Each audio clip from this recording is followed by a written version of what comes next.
Hello for those joining, and welcome to day 5 of the Tech Recruitment Takeover.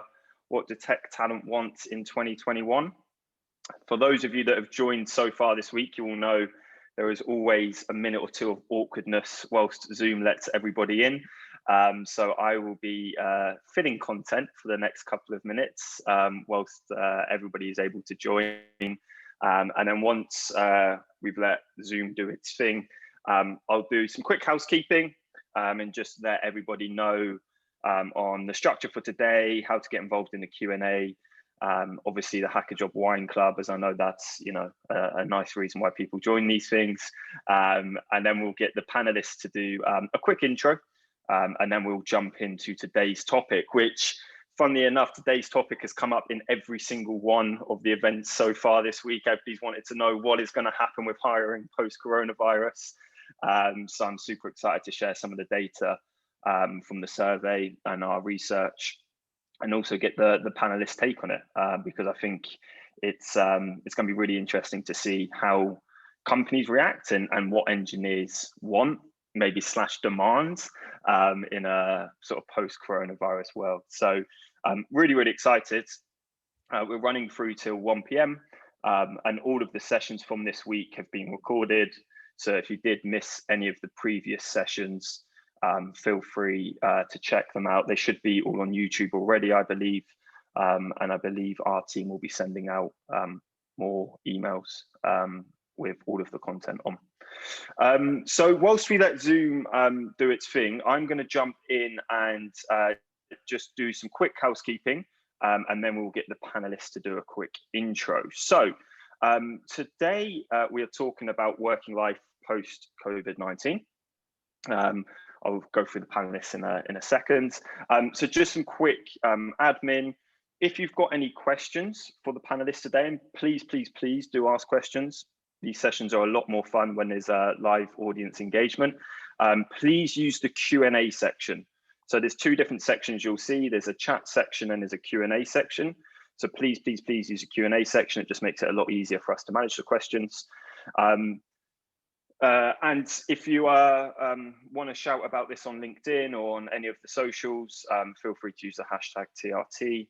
And like I said, all of the content's being recorded, so it will all be available on our YouTube channel if it's not already.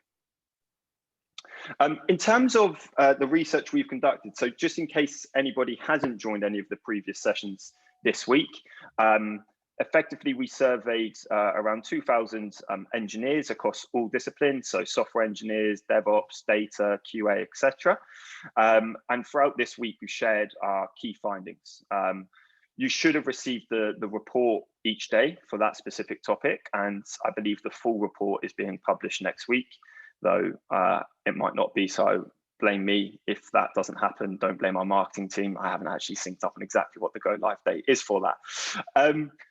And the schedule, we are now pretty much complete, which means the most important thing that I know people want to care about is the Hacker Job Wine Club.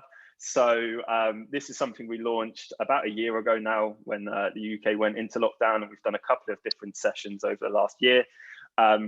If you have attended 4 out of the 5 sessions this week, you get invited to the next Hacker Job Wine Club, where you get to drink wine with a sommelier, and I don't know if that's how you pronounce it, but I think it is. And our lovely panelists will all be there as well. So yeah, hopefully we'll be seeing you on the wine tasting soon.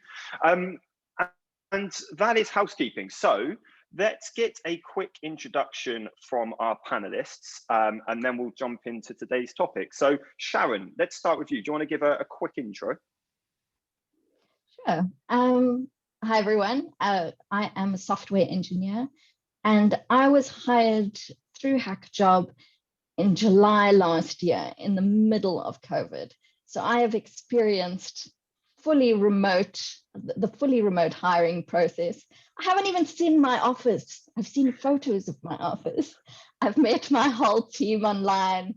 I've made contacts online. So I've truly experienced what it's like to be hired in the middle of the pandemic.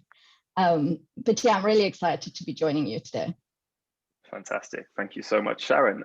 Sarah, Emily, or Essie, as I'll refer to for the rest of the session, would you like to give a quick intro?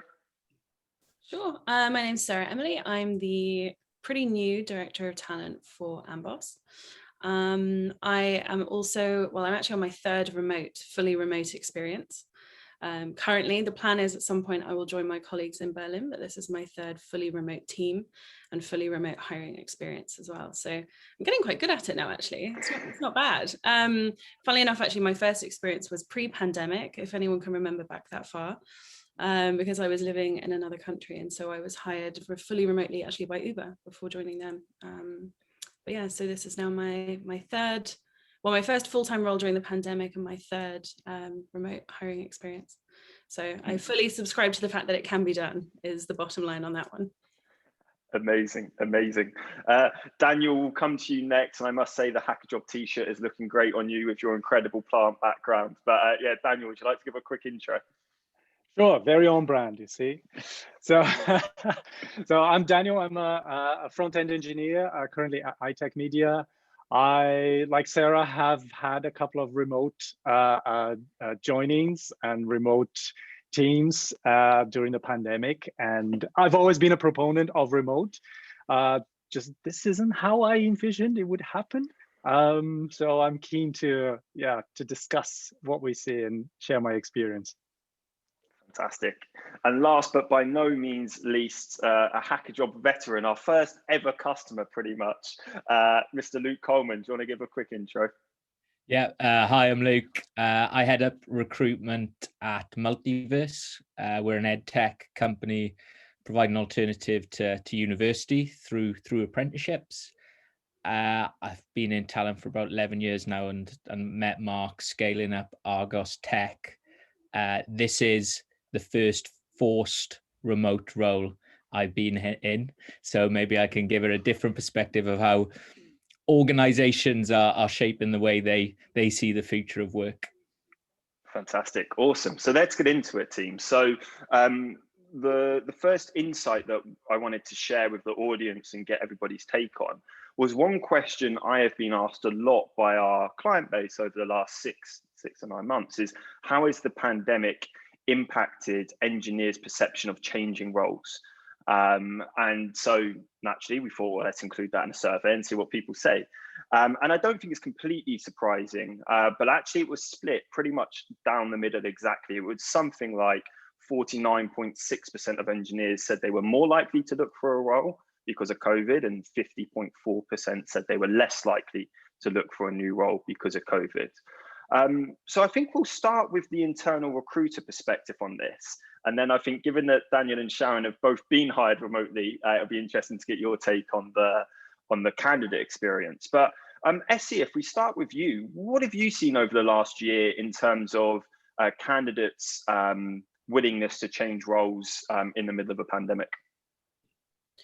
So this is an interesting one, actually. So for the couple of businesses that I worked with, we definitely saw a split in people's willingness to make a move if they were still employed to another business. And it was interesting for a couple of reasons, because if you looked at the split of I suppose business lines that they were attached to, you saw very, very different attitudes. And again, this is very specific probably to my industries that I worked in at the time, but I found that the people on the more business function side of things were much less willing to take that risk.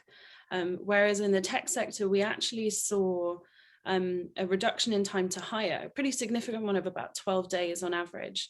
But that also coincided with the fact that we were specifically targeting different types of talent, because at the time we were really looking to focus on realigning ourselves to a more diverse team overall. So I also think that some of the reasons why we encountered people who were willing to move is because we were specifically targeting, well, different groups top of funnel to make sure that we supplemented the standard incoming applications.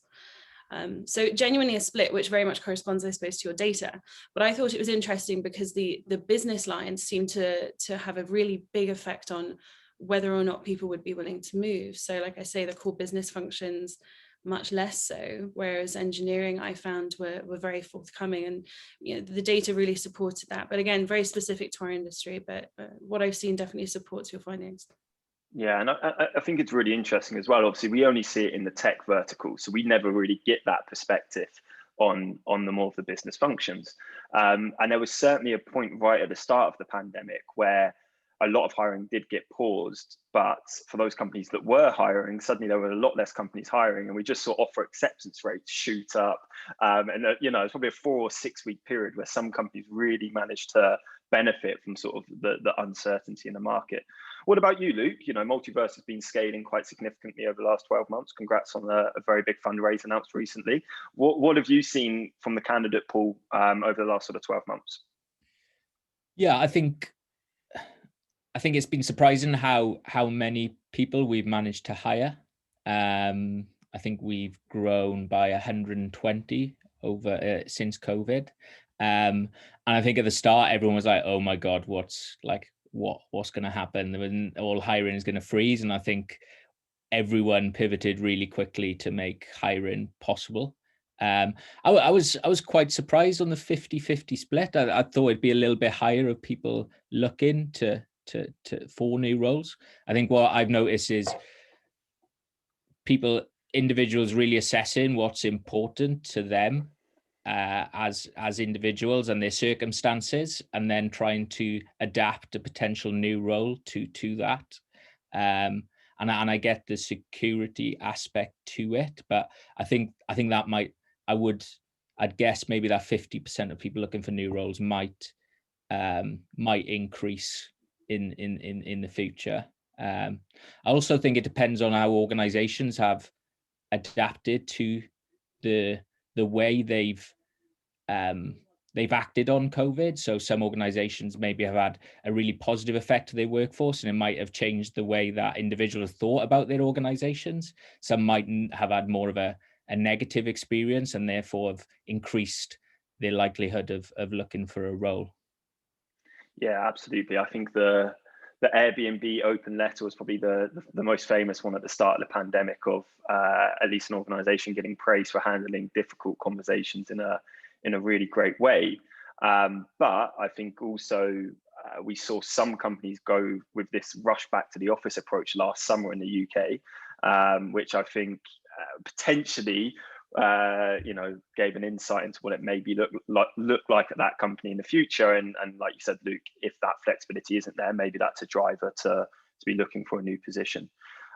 Let's come to the engineering perspective on this. Daniel, we'll come to you first. I know the point Luke just raised, I think you've got some experience with, but like you said, you changed jobs in the pandemic. So give us a bit of context on what the process was like for you. How was the candidate experience interviewing fully remotely versus before? And maybe also touch on Luke's comment around, the how companies have responded to COVID impacting the engineering perspective on this. Yeah, sure. I think there has been, I've done a lot of interviews during the pandemic. And so there has been a mixed bag of companies that have adapted their recruitment process really well, and companies that just try to cram it all on Zoom, right? So I've had companies who streamlined it, who were really great, and who, my current company, for example, they have really gone out of their way to keep in touch, to make sure that I was happy with the process, always getting feedback after interviews, always making sure and calling me in between interviews, making sure I was prepared, making sure I knew what was going to happen, any questions I might have. Whereas I've had other companies who said, oh, we normally do this interview in the office over 5 hours in a day, so we're just going to do it over Zoom. And to me, it's like, do you not understand Zoom fatigue? Have you not been? And so that has definitely been a mixed bag. And it, as Luke said, this says a lot about the company itself and their processes and how they see themselves as, this is just a temporary moment and then we're going to fully go back to normal, or here's how we adapt to the new world and here's how we get our talent engaged and excited. To me, interviewing, I have to be excited about a company as well, right? You have to be selling me the company. And if the interview process is arduous and not taking into account my mental state in this pandemic, then I'd be less likely to accept a position. Yeah, I think it's such a brilliant point. And I think something that as internal recruiters, we can often forget, at HackerJob, we see literally thousands of interviews happening each week. In an internal company, you're seeing hundreds of interviews happening each week. And it can sometimes be like interviewing is just a normal thing for internal recruiters, right? We do it all day, every day. We're constantly interviewing people. But actually, when you flip it and you look at it from a candidate perspective, it is one of the most stressful experiences, interviewing for a job.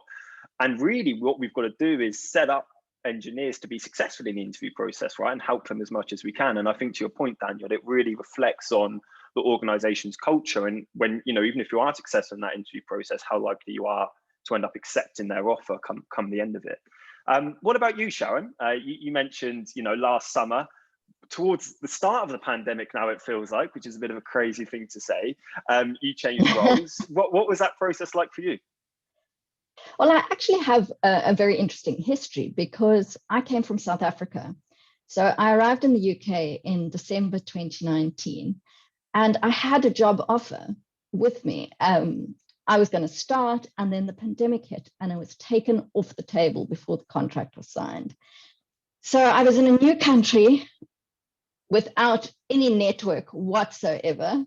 I didn't know anyone, and I had to start looking for a job in the middle of this upheaval of everything.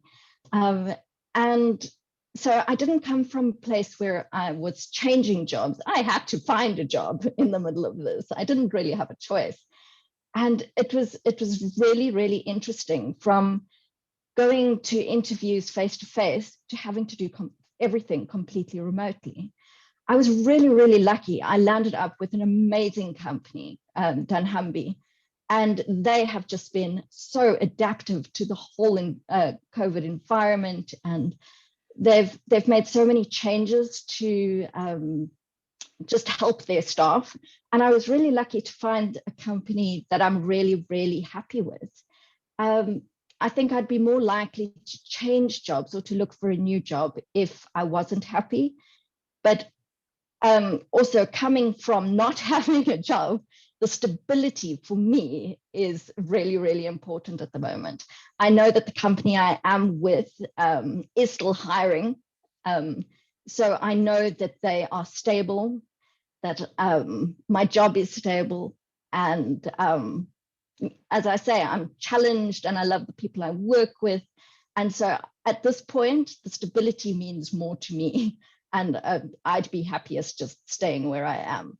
From the online, as I said before, I haven't even seen my office. It's in London. I live on a farm in Surrey. I haven't seen my office. I've seen pictures. I've met all my teammates online. I'm in a team of about 10. And we joke because it's going to be strange when we finally do meet each other. And we thought, like, I thought you were taller, or and these sort of things that come through your head because you've only ever seen people from the shoulders up. But my interview process was 4 interviews I went through. The third interview was actually a coding challenge.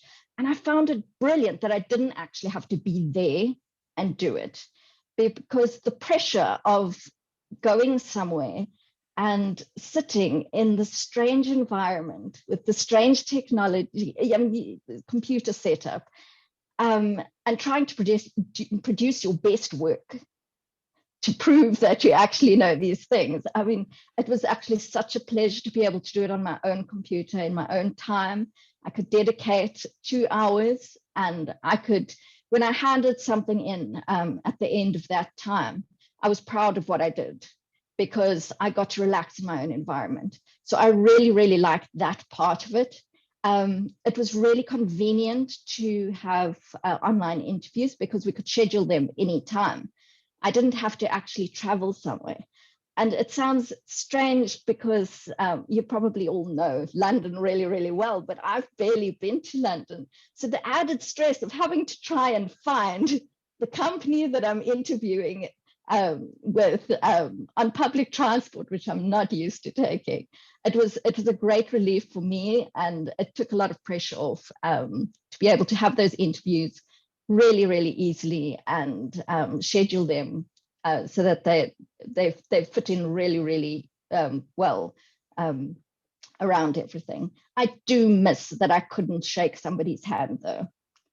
I went for a few interviews, and sometimes I think if I could have just shook their hand, they could have gotten a better impression of me, and or I could have gauged them a bit better. It's just that personal aspect that's missing. And yes, we're doing the best we can in the situation online, but if I could, I would really have liked that fourth interview to have just been in person.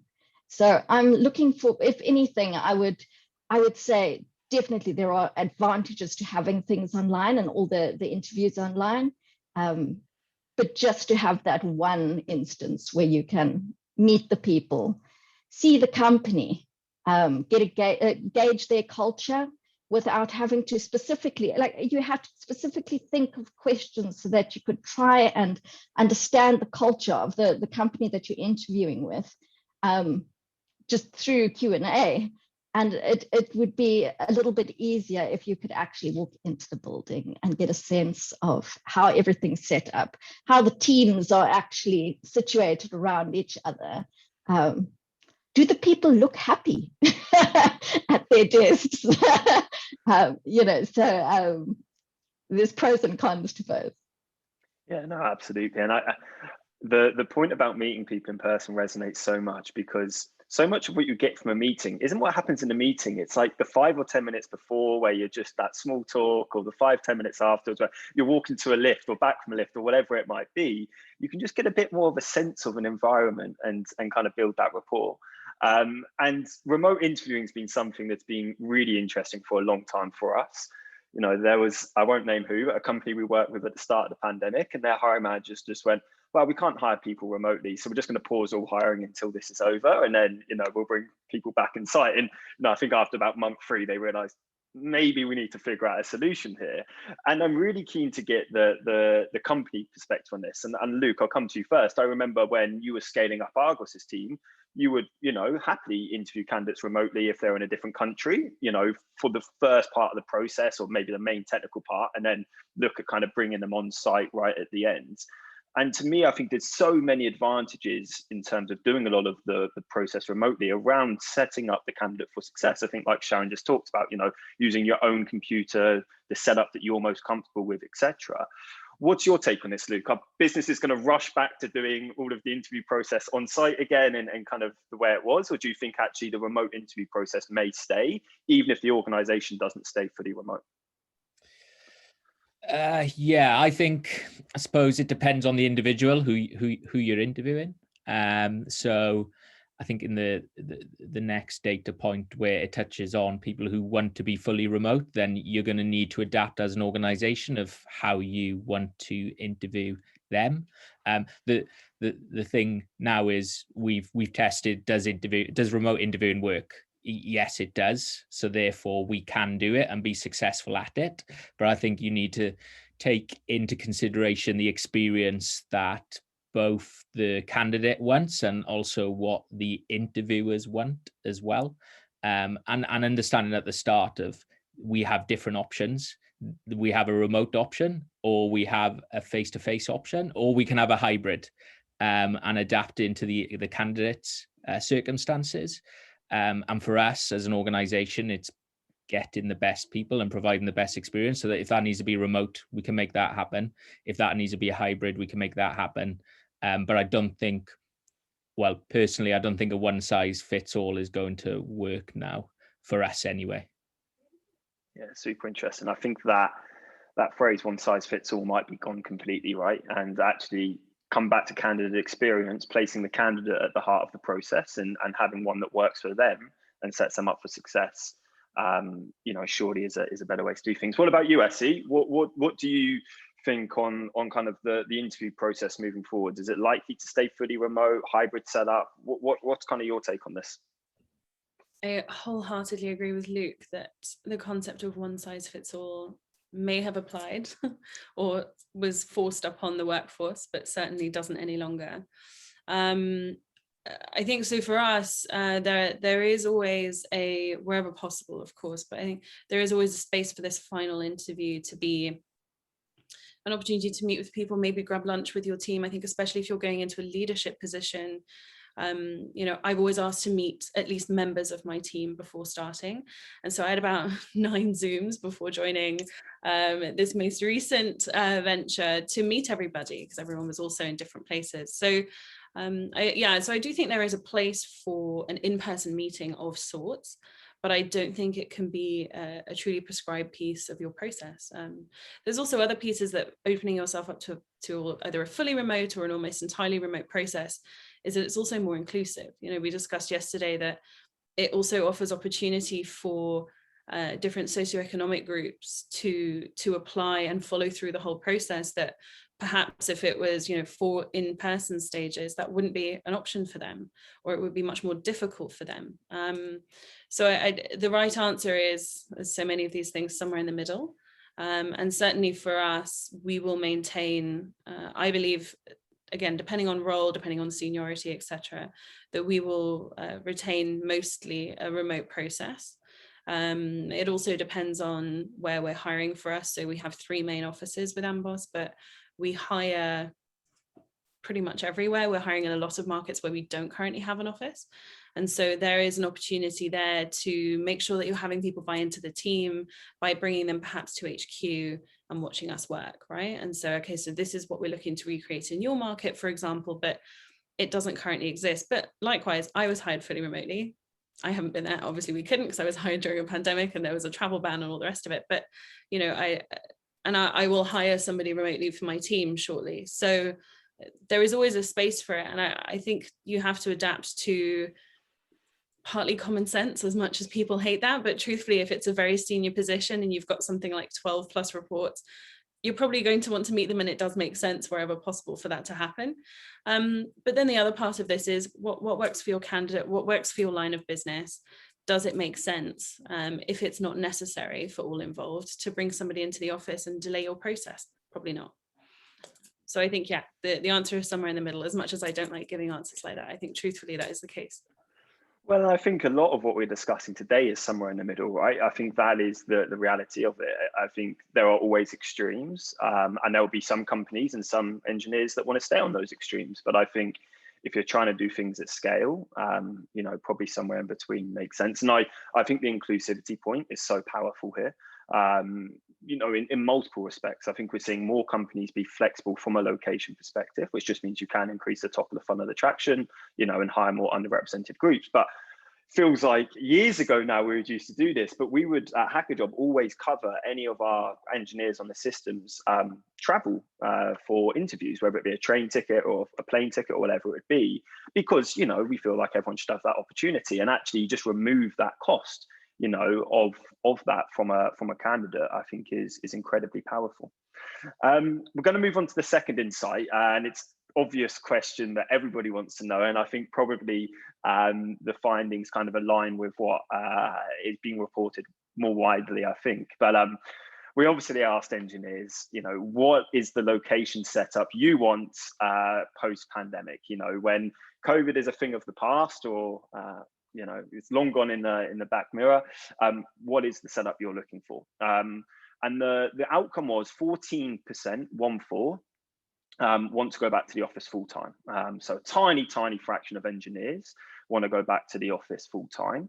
26% want to be fully remote, you know, drinking pina coladas in Bali and, you know, living the absolute dream. And I think, like we were just touching on, actually, the vast majority, 60%, want a hybrid setup where there'd be an expectation to go to the office sometimes, whether that be once or twice a week or a fortnight, but also a lot of flexibility around working from home. So I think we'll start with the engineering perspective on this and see which camp they fall into, and then I think it'd be awesome to kind of get the company perspective on it. So Daniel, we'll come to you first on this one. What camp do you sit in when it comes to your preference, you know, in a post-COVID world? And talk us through kind of what the experience has been like working from home, you know, recommendations, things that you found worked really well, but also maybe some of the things that haven't worked so well. Sure, I'm sort of conflicted about this, right? As I mentioned before, I've always been a big proponent of as an engineer of remote work, right? I've always said to people, I develop for the web, I deliver my code for the web, I communicate with my team members via Slack. We're in the same room and we're slacking each other. Why do you need to see my face? Then we come into this, and I'm quite a social person. I'm quite a people person. I enjoy those random coffee chats and those random lunches together. And I felt conflicted, right? On one side, I feel very privileged to be in an industry and to have a structure at home where I can work remotely effectively. I've had team members who were sitting on their beds with their laptops, and I, my heart went out to them, and I fully realized why they were still insisting in going to the office. So for me, I've come around from a fully remote role to a hybrid. And I see a lot of companies saying, oh, maybe 2 days a week in the office and 2 days, 3 days off. To me, I would like to see something more tailored to each person, right? So for example, I have family abroad where I would like to be part of the year. So maybe part of the year I'll be fully remote. And when I'm back in London, I'll go to the office every day. So to me, there isn't yet that clear-cut answer of this is what I want to do and this is what I'm comfortable with. I'm still finding my feet. At the moment, I'm fully remote, and I've had the experience of being fully remote has been really rewarding in one way. I'm obviously very productive. I can, just write my code in isolation, but I do miss just turning to my colleague on the side and saying, can you have a quick look at this? And those interactions. I've made friends in every company I've ever worked with. I've made, I have really good relationships with people from previous jobs, and I don't feel I'm able to build those as effectively. And there's been talk in my current company where this remote setup has been much easier on introverts than extroverts, and I can relate to that. As an extrovert, I found really hard to show people who I really am. Like Sharon said, if you meet me, you will know who I really am. And through this little square here, it's very hard for you to get a sense, and for me to tell you, is this interaction meaningful? So yeah, I sit in the middle, but I'm still going back and forth. I'm not sure what the world's going to look like for me. Yeah, awesome. It's super interesting, and I think a really interesting point on, and again, that kind of point around inclusion, right? And understanding that actually, yeah, if you do have a great work from home setup, the flexibility is great. But there are some people, who don't, and actually their house they want to live in and the office they want to work in, and they want that distinction. What about you, Sharon? And I'm specifically interested in a point you touched on earlier. You're new to the UK, you're new to working in London, and you don't have that professional network that you touched on when you said you were job searching here in the UK. So I guess give us your take in which camp you fall in, and what's your ideal setup look like? And also just talk us through that from your perspective as well. And I really mean it. I had no network. I knew nobody when I got here. And it's really, really daunting starting in a new country, even though you come with all this experience and you go to an interview and you say, I promise, I really am good at what I do, but you've got nobody in the UK to back up your story. But I think, what's really nice about the remote thing is that you can increase your perimeter of the companies that you're looking for, because the commute isn't as much of an issue at that point. So when I got my job with dunnhumby, the commute is actually quite far. So when I do end up going into the office, and I'm really, really glad I took that position, but I think if I were to have to go to the office every single day, that commute might be really, really draining.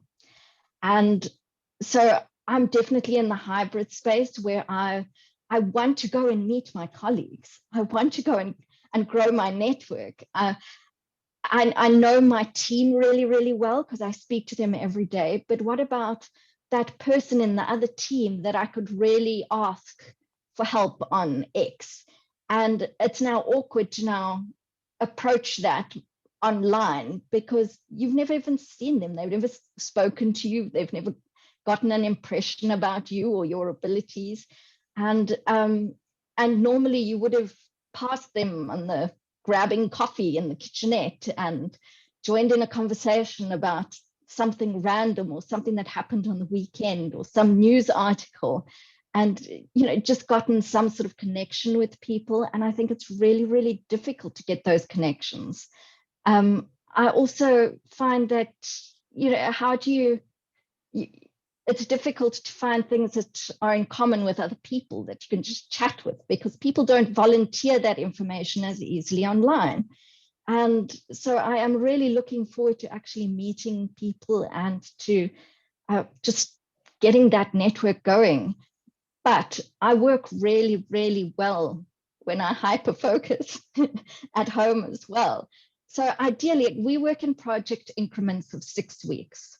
So in my ideal world, I would like to spend a week at the office at the beginning of that project interval, where all of our meetings and all of our planning and our brainstorming, and when we are grooming the tickets to see what needs to be done, or doing design sessions where we can actually draw on a board and scribble. And so this is my idea. And yes, we've got all these really cool tools that help us collaborate, but sometimes that is still a bit more effective to be able to do that. So in my ideal world, I'd like to go into the office 1 week out of 6 and then work the rest remotely. It's so funny you say that. Go on, Daniel. Can I add one thing very quickly about one thing that Sharon said? I think not having to take the London Underground to work is a blessing. To me, that's a violence being perpetrated against me every time I get in there. It's torture. It's a human rights issue, and I'm glad I don't have to do that. I haven't had to do that for a year. That's the only that is a really positive of remote, not having to face the I haven't experienced yet. I haven't experienced it yet. But the other point I was going to make was that I had to actively set up like informal coffee chats with people in my new company that were in other teams, so that I could actually get to know them and grow my network. And if I had questions, I could ask them more freely. But I'm not actually that outgoing a person, and it's actually a bit terrifying putting yourself out there. And in order to be a success, because you want to be a success, you need to actually overcome all this daunting, fearful things, and put yourself out there. And yes, I have done it, but no, it wasn't easy. No, I think what you touched on is so true. We're a much smaller organization than dunnhumby is, but even when we've been onboarding people, setting up those internal coffee dates across function has been important. But, as somebody that's quite outgoing, even I can find them a little bit awkward, right? It's can be a bit like, it's not quite the same. But I think the point you touched on about being in the office for that 1 out of 6 weeks it resonates well with me, because I was chatting with Vlad, our head of engineering at HackerJob yesterday. And I was asking him, what do you think the team want to do post-pandemic? And we work in 2-week sprint cycles. And he said, like, be in the office on that Wednesday when we're doing our retro and our planning, and do that in person, and then be at home the rest of the time would be the absolute ideal setup, which I think is even more nuanced than this. I think, Daniel, you touched on it, this 2 days a week in the office, 3 days a week from home. I think actually it's even more nuanced than that. It's about using the office space for what matters, and using remote space for what matters. But anyway, I'm not a panelist, I'm meant to be moderating. Essie, coming to you on this point, give us the company take. What do you think businesses are going to do, in 6, 12 months time, when COVID's a thing of the past? Where do you think businesses are going to land on this one? This is a really interesting topic, because if you're at all sort of reading the press on this, there's very, very different schools of thought, right? So you've got people like so Goldman Sachs and Barclays that are very staunch opposers of this work from home model. And it's interesting because actually, depending on the division that you worked for during the pandemic, you were still going to the office. So a very good friend of mine's brother is a trader. I won't say who he works for, but he's been going in every day, as has all of his colleagues. So, you know, and for that industry, it might make sense. And if you look into their reasoning, it also makes sense, right? Because it's also, how do you manage working from home? There are security risks potentially to having people work from home on some of these pieces, right? There are, well, just pure access issues. And then actually Goldman Sachs in particular was, David Solomon then cited the fact that he was worried actually about the people that they take on in terms of their internships and their ability to properly onboard and properly kind of maintain that mentorship all remote. And so that's where he's coming from. And it's I think it comes down to how well do you execute working from home. And there's really great examples of people that have experienced huge fails in this arena. So Yahoo is a really good example, right? And then they brought everyone back in 2013 because their productivity had suffered so tremendously by having like a disorganized approach to working from home. And actually Best Buy is another really good example of this. They had this sort of merits-based work from home policy, and then actually it wasn't working at all because nobody was monitoring it properly. Managers weren't coached on how to properly manage people remotely. People weren't coached on how to manage their time effectively working from home. So there was no additional benefit to it. And ultimately you lost out on productivity. So to how people will approach this going forward, I think, again, a bit of common sense is necessary here. There are going to be functions that are just going to make sense being around a bit more. There are going to be, I suppose, some core functions where a certain amount of coverage in office is going to be needed. And you might be able to provide that on a rotational basis. If I take here a shared service like HR, there is always this preference of having some kind of presence from HR if you have people in the office. And so I think, while I wouldn't expect one person to go in every day of the week, some kind of rotational basis so that someone's available to go and talk to a human, because sometimes there are human issues that you would rather talk to someone in 3D about, which I totally understand, that maybe you're less comfortable talking 2D about. And so I do think there is an approach that's right, but ultimately you have to consider the individual. And Daniel, you brought up a really good point here. There is an element of working from home that for some people is really intrusive. I have also seen people work from their beds or bedrooms, and I am very lucky to have been able to squeeze a desk into a different space in my apartment, but I am lucky. And also, as a company, we're responsible for ensuring that if we do give people this freedom to work from home, like many people are, Microsoft and Twitter and Facebook, we also then have to make sure they have the equipment to do so, because sitting on your couch working from home has a lot of other implications, and sitting on your bed has many, many other implications. So if you are going to have people working from home on whatever basis you think is right, or ideally just give them the freedom to decide for themselves and give them some guardrails that make sure that everybody's happy with it, then also make sure that they have the right equipment to do so. Because it's totally unfair to have somebody that is just lucky or has managed to borrow a desk from somebody, or in my case, I worked from my parents' home, as did many of my peers, for several months because they have this enormous place and I don't. So, you know, I was very lucky that I had a space I could go to have that. So I think that's a really important element of the decision to work from home, is that you then need to make sure that you're doing everything you can as an organization to ensure that they're able to be successful and healthy, etc., to allow them to work from home. So again, I sit on the fence on this one. My personal approach, I will say, is a mixture of the two. As a manager, I like being available to talk to my team and to go for coffee whenever that's allowed again, and maybe even lunch one day, who knows. But I like that, and I think it's a great way to bond with my team and just get to know them as individuals. However, my last stint, we were incredibly successful, and I have yet to meet the whole team. So I've only met 3 of them in real life during the 1 month where we were allowed to go out again. And that's it. So I also think you can be a very successful team, management structure, etc., if you do it properly that way. But I'd like to see actual human beings at some point in an office. That would be great. I like 2 days a week because I also like my own headspace.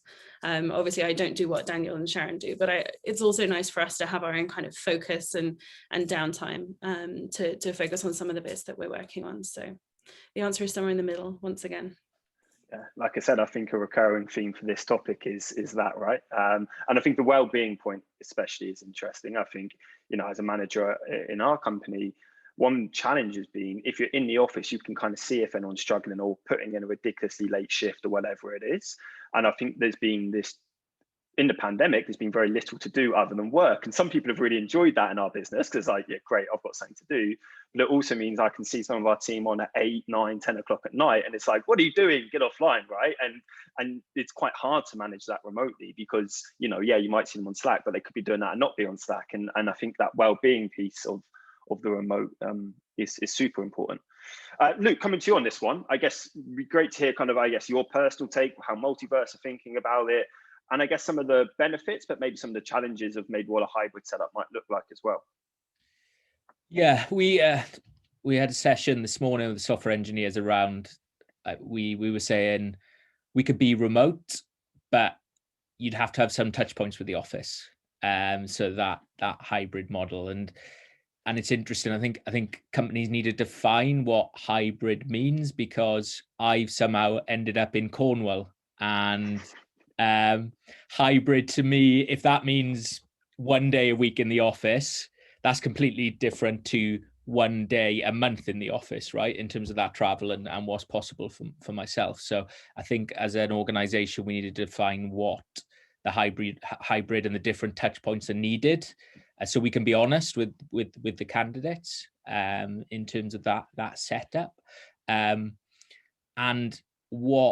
when we need them in the office. And I think Sharon makes a really good point around the whiteboard sessions or the team sessions, and having people in person in them, because if someone is remote and part of their teams, how are they going to feel if they're not part of them sessions? Do we have the technology to make them feel like they're part of the session, or is it going to create a gap in terms of them relationships as well? So I think for us at Multiverse is being clear on what that looks like, because I do believe we will be a hybrid. I'm not signing that off on this call, because being in the people team would kill me. But yeah, I think for us is defining what a hybrid model is and how many touch points there are going to be in working at Multiverse allows us to be really honest with the candidates and lets them assess whether they can commit to that as well.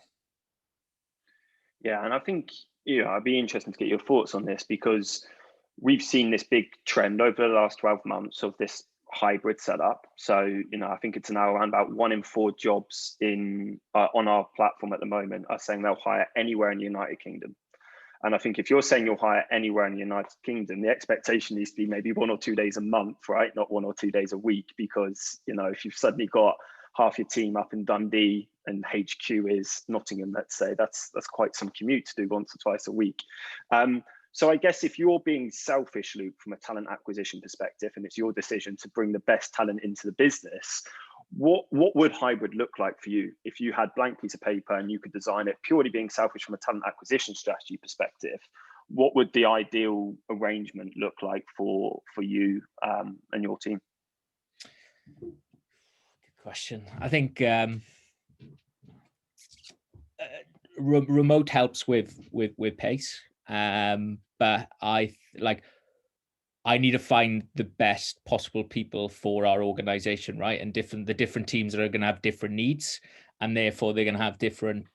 So that might mean they need to be in the office 2 days a week, or they might need to be they can be fully remote. So I'm kind of pushing this back. I'm at the service of what we need as an organization for that particular role, and then adapt to finding how we do that and find that talent. I think what's interesting is we're probably all going to be, well, if we're a UK centric organization, I think the hybrid model now opens up hiring within the UK. So regardless of where you live, I can be lucky enough and live in Penzance now instead of Finsbury Park. So it opens a whole host of options for people and organizations as well. So I haven't answered that question. I kind of batted it off, but that's always a good move. Don't you worry about that. And I'm just incredibly jealous that you managed to spend lockdown in Cornwall. I mean, talk about a place to stay for lockdown. I mean, a great setup. I think given we've got the unique opportunity of having Daniel and Sharon on the call today from an engineering perspective, I think we'll end today's panel on getting your take. So we've touched on this earlier about when you were looking for a job, the things that matter more to you now than what they did previously. I think Daniel will come to you, and then Sharon will end on you on this one. But let's just say, and I'm sure you're both very happy in your current role, so we don't need to necessarily talk about this in a realistic now perspective. But when you would consider your next job search, for the internal recruiters listening to this, what is it that's going to get your attention when you receive a message, for a great hiring platform like HackerJob or any other channel that the recruiter is using? What is it that's going to get your attention from a company? And you've got multiple opportunities in front of you. What are going to be the deciding factors? And I'm intrigued to see how much that's changed over the last 12 months. So Daniel, will come to you, and then Sharon will end on you. So I feel the flexibility that's being talked about is very important right now, and it didn't used to be before because there was the expectation you just be in the office. I feel, but more than that is the company's willingness to accommodate my preference. See, so often companies say, we do a flexible working model, which means you'll be in the office 2 days a week and 3 days a week you won't be. Like, that's not flexible to me. That's, you're telling me how you work. Flexibility, and I don't have kids, but there are a lot of issues around people who are parents who might really need flexibility from companies. So for me, that's the first one. Companies willing to accommodate. We work in agile teams, and agile is all about self-organizing teams, right? Let us self-organize. Let me work in the best way that works with the team that I will work in, rather than being dictated from higher up. Because I've worked in a company that had a bit of what I call an office fetish, where they were dying to get back to the office. And when we did over summer, I got to a situation where we had a rota because we couldn't have everyone in the office. And suddenly I was there with other people, but those people were not in the team that I was working in. They were not in my project. All of my team was remote. Why didn't we get teams together, right? So the approach has to be, and that's one of the reasons why I left them there. I felt they were dying to impose on us their ways of working because they couldn't envision any other way. So for me, the flexibility has to be really in the word. You have to, if you say you're flexible, let's be flexible according to each person's needs. Yeah, love that. And I think it's, the thing that seems to keep coming back to this, and I think Essie, you've used this phrase a couple of times, is common sense, right? And actually, taking a more common sense approach to this rather than, this black book of like, yeah, it's going to be this, it's going to be that. Sharon, and actually, I've just thought of one more question I want to get Luke and Essie's take on, actually. I'm going to just chuck a curveball at them right to end. But Sharon, let's get your take on this perspective. If you were, looking for a job, the internal recruiters listening, what would they need to include in that outreach message to really hook you? Absolutely, the flexibility. I have an 8-year-old daughter, and just having, even if I don't take them up on it, because my husband's at home with me as well, so we obviously share the homeschooling, but just the flexibility that if I need to take them up on the offer to change my hours or to just not schedule a meeting at this particular time, that's actually available to me. We have people that will do the school run. So we know between 3 and 3:30, there's no meeting scheduled with that person at that particular time. And it really just makes, you just feel like you're not a number and you're a person, and they really are caring for you. And like, realistically, this is life. And I had my daughter at home with me again this week because there was a case in their bubble, and So just even though the rest of the country schools have gone back, my company still supports me this week. And I just, and we've got, they've allowed, dunnhumby have allowed people to work on weekends and to take between 10 and 2, they won't work because those are their homeschooling hours. And as long as your team agrees and everybody can work around it and everybody still gets their work done, and there's a certain amount of trust obviously involved in all of that, I think that for me at the moment has the greatest impact at the moment, because I never know when my daughter's going to be at home with me at this particular time. So like that really, really is important to me. The other thing that dunnhumby did was they gave everybody an allowance to set up their office.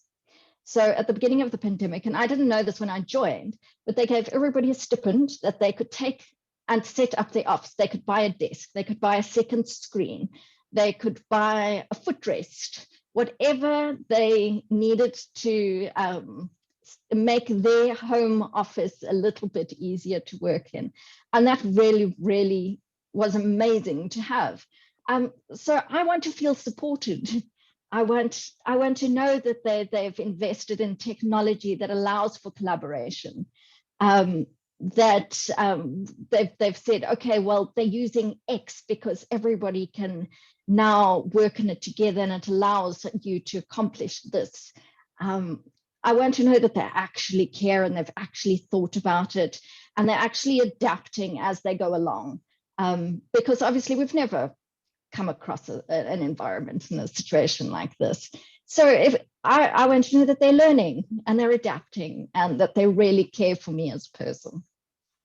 I hope the internal recruiters listening to this are refining their templates as we speak, because that's some gold dust that Daniel and Sharon have given you there. And I think, and I'm conscious we've come to time, so we might not get Luke and Essie's opinion on this. I'll check out to both of you if any of you have got a particularly strong thought on this. But I think I wholeheartedly agree with what both Sharon and Daniel said there, right, about taking the individual at their level and understanding it at that level.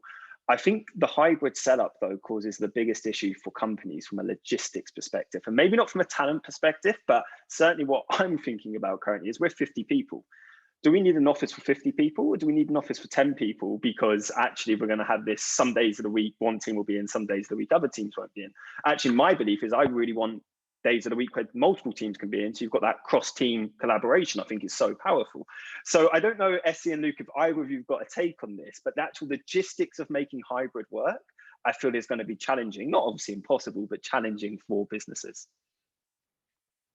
Yeah, I mean, I agree with you. Of course, it's going to be challenging, but I think what makes sense is having, in fact, when there was after the first lockdown, if anyone again remembers back that far, there was this bit where people did start to go back into an office, and the company I was working with at the time did have a rota, and you could go online, you would choose your desk, so you wouldn't necessarily see who was where, so you would choose your desk, and so they were all socially distanced as well. And so I think there are really smart ways to do it, and I think this is where technology and leveraging technology and seeing what it can do to help you also automate the sign up process, rather than it be dictated by one person who should come in that day.